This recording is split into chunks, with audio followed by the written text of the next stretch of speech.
आप सबको जय मसीह की और शब्द बोलता है प्रोग्राम में बिशप विजय मानुएल आपका स्वागत करता है। और आज आप सचमुच आशीष पाने वाले हैं। आज की वचन की शिक्षा सुनकर आप सचमुच में बहुत ज्यादा आशीषित होने वाले हैं।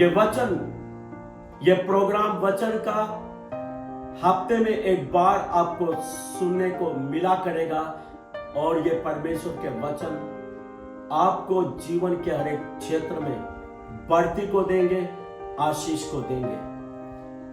आज का वचन मतलब आज का शब्द जो मैं सुनाने के लिए जा रहा हूं, एक विश्वासी जीवन के लिए बहुत ही आवश्यक है।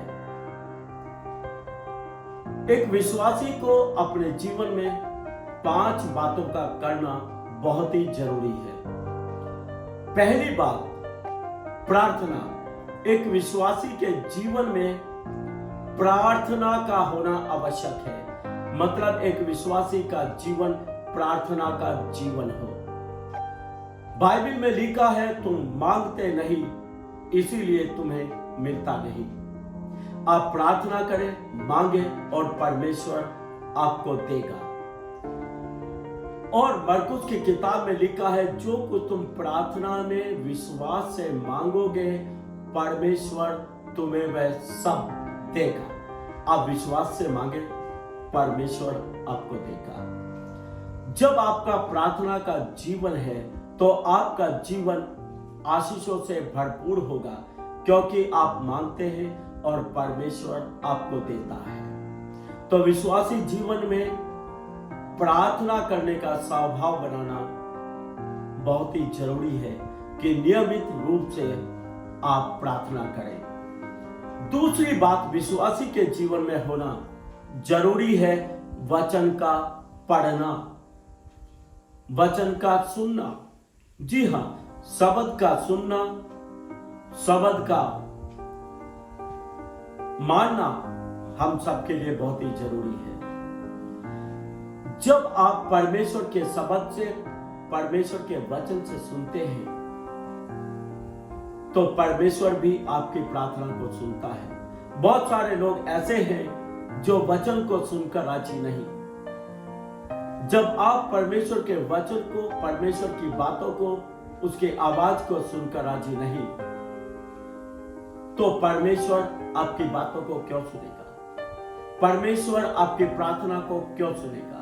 अगर आप अपनी प्रार्थनाओं का जवाब परमेश्वर से चाहते हैं तो आपके लिए जरूरी है कि आप परमेश्वर की आवाज को सुने, परमेश्वर के वचन को सुने, परमेश्वर के वचन को पढ़ें, उसका अध्ययन करें। तीसरी बात, एक विश्वासी का जीवन गवाही का जीवन होना जरूरी है। प्रभु यीशु मसीह ने जो कुछ आपकी जिंदगी में किया उसकी गवाही को लोगों के बीच में जरूर दें। जब आप गवाही देते हैं तो आप अपने लिए और अधिक आशीषों के रास्ते खोलते हैं। जब एक विश्वासी उस काम का जो परमेश्वर ने उसके जीवन में किया है उसका जिक्र नहीं करता, उसकी गवाही नहीं देता है, तो वो परमेश्वर के अगले काम को अपने जीवन में होने से रोक देता है। अगर आप चाहते हैं परमेश्वर आपके जीवन में आश्चर्य कर्म पर आश्चर्य कर्म करता चला जाए, तो आप उसके आश्चर्य कर्मों का गुणावाद दूसरे लोगों के सामने करें। आप गवाही जरूर दें। एक विश्वासी जो परमेश्वर के कामों की गवाही देता है वो यीशु मसीह को जीवित प्रमाणित करता है। एक विश्वासी जो परमेश्वर के कामों की गवाही देता है अपने लिए अगले काम होने के दरवाजों को खोल देता है।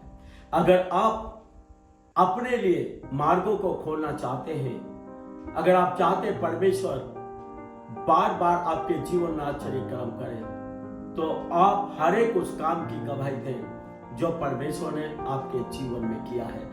आप आशीषित जीवन जिएंगे, आप बढ़ती का जीवन जिएंगे। चौथी बात, एक विश्वासी के लिए जरूरी है कि वह संगति करे।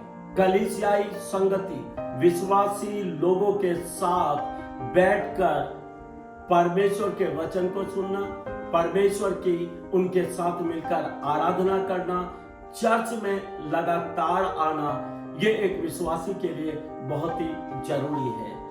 जब एक विश्वासी मसीही संगति करता है, अर्थात कलीसिया के लोगों के साथ बैठकर वचन को सुनता, परमेश्वर की आराधना उपासना को करता है, तो इस संगति में परमेश्वर के आत्मा की भरपूरी होती है, परमेश्वर की उपस्थिति होती है, और ये परमेश्वर की उपस्थिति उसे आशीषित करेगी, उसे बढ़ती का जीवन देगी। और जब हम आपस में बैठकर प्रभु की बातें करते हैं, उसके वचन को बोलते बातचीत करते हैं, उससे कुछ करेक्शंस भी होते हैं, हमारे जीवन में क्या ठीक है और क्या नहीं, संगति में आकर हमें पता चलता है। तो एक विश्वासी को चर्च में लगातार आना और विश्वासी लोगों के साथ मिलकर परमेश्वर की आराधना उपासना का स्वभाव बनाना चाहिए। उसकी ये आदत हो कि मैं परमेश्वर के लोगों की संगति करूंगा और कलीसिया में लगातार मुझे जाना है, मिलकर प्रभु की आराधना को करना है। इससे उसका जीवन बहुत आशीषित होगा। पांचवी बात मैं आपको बताना चाहता हूं, एक विश्वासी को हमेशा अपनी आय का दसवांश देना बहुत ही जरूरी है। जो कुछ भी आप कमाते हैं, उस कमाई का 10वां हिस्सा आप प्रभु के चरणों में, प्रभु के राज्य की सेवकाई के लिए जरूर दें। कुछ लोग बोलते हैं नए नियम में दसवांश का जिक्र ही नहीं। मैं आपको बता दूं, जिन बातों का जिक्र पुराने नियम में बार बार हो चुका है, नया नियम उन बातों का समर्थन करता है, उसको कहने की जरूरत नहीं। दसवांश देने के लिए प्रभु यीशु मसीह ने समर्थन किया है दसवांश देने का। यीशु मसीह बोलता है जो परमेश्वर का है वो परमेश्वर को दो, और पुराने नियम में लिखा है दसवांश परमेश्वर ही का है, परमेश्वर का दसवांश है, और 10वां हिस्सा देना बहुत ही जरूरी है। जब आप अपनी कमाई का 10वां हिस्सा देते हैं, स्वर्ग परमेश्वर आपके लिए खोलता है।